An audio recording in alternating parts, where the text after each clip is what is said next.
Bienvenue à la maison centrale de Ngaraba, la plus grande prison de la République centrafricaine. Je m'appelle Tene Maïmouna Zungrana.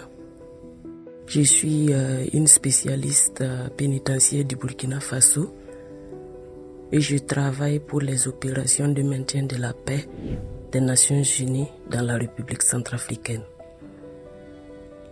Aujourd'hui, je vais vous montrer comment notre travail dans le domaine pénitentiaire contribue à la paix et à la sécurité. Savez-vous que les Nations Unies ont déployé des spécialistes pénitentiaires dans plus de 18 opérations de maintien de la paix dans le monde? Nous avons apporté notre soutien au système pénitentiaire dans la région d'Abéi, en Afghanistan, au Burundi, en République centrafricaine, en Côte d'Ivoire, dans le Darfour au Soudan, en République démocratique du Congo, en Guinée-Bissau, en Haïti, au Kosovo, au Libéria, en Libye, au Mali, en Sierra Leone, au Soudan du Sud, au Somalie et au Timor-Leste. La guerre laisse des marques sur les systèmes pénitentiaires.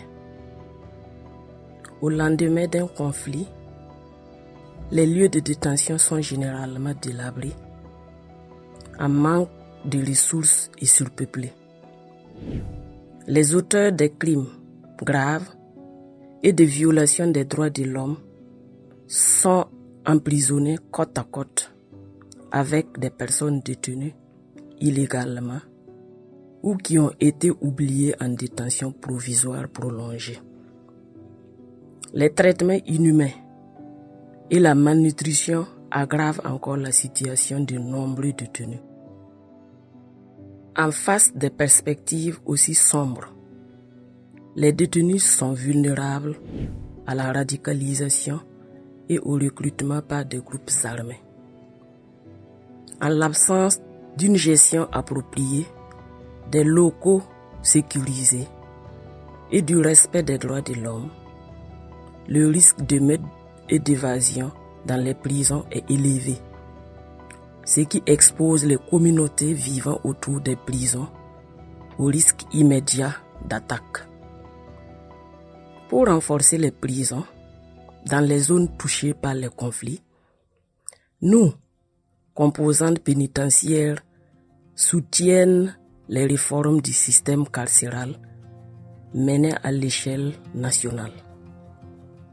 Nous collaborons avec les autorités pénitentiaires nationales pour renforcer la sécurité des prisons, notamment la gestion des détenus à haut risque et en tenant compte des règles Nelson Mandela qui définissent l'ensemble des règles minimales pour le traitement des détenus. Je vais vous montrer quelques exemples. En République démocratique du Congo, avec le soutien de la MONUSCO, plus de 7700 personnes en détention irrégulière ou en détention prolongée ont été libérées entre 2015 et 2021. En réponse aux attaques régulières sur les prisons par les groupes armés, la MONUSCO a aidé à mettre en place des procédures de sécurité de base dans 14 établissements à haut risque.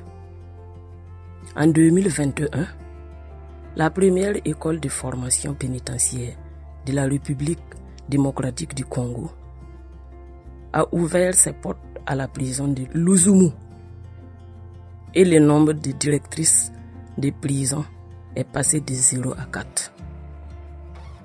Dans la République centrafricaine, les casques bleus, comme moi, assurent la sécurité des prisons 24 heures sur 24, 7 jours sur 7, à côté de nos collègues centrafricains.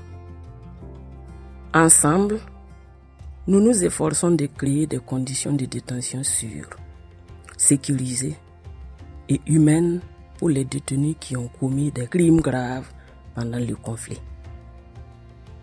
Dans les composantes pénitentiaires des Nations Unies, nous travaillons au sein des équipes diverses avec un large éventail d'expertise, de l'ingénierie pénitentiaire, de la planification budgétaire à l'élaboration des politiques. En septembre 2022, 42% des spécialistes pénitentiaires déployés sont des femmes. Chaque jour, nous restons et remettons en question et redéfinissons des idées et stéréotypes largement répandus sur le rôle des femmes dans les secteurs de la sécurité traditionnellement réservés aux hommes.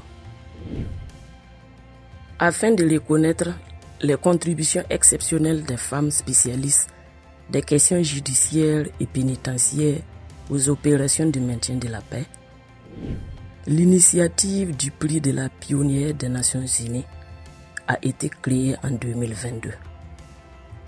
Je suis la première lauréate du prix de la pionnière. Le soutien aux prisons est au cœur de ce que les opérations de maintien de la paix des Nations Unies peuvent offrir aux sociétés sortant d'un conflit violent. Des prisons qui fonctionnent bien, qui sont sûres, sécurisées et humaines, permettent à la justice d'être rendue de manière juste et équitable. Sans justice, les citoyens ne peuvent pas rétablir la confiance dans l'état de droit. Et sans l'état de droit, les sociétés sont condamnées à retomber dans le conflit. Comme vous pouvez le voir, notre travail dans les composantes pénitentiaires des Nations Unies améliore la sécurité pour protéger les civils et en fin de compte, contribuer à une paix durable.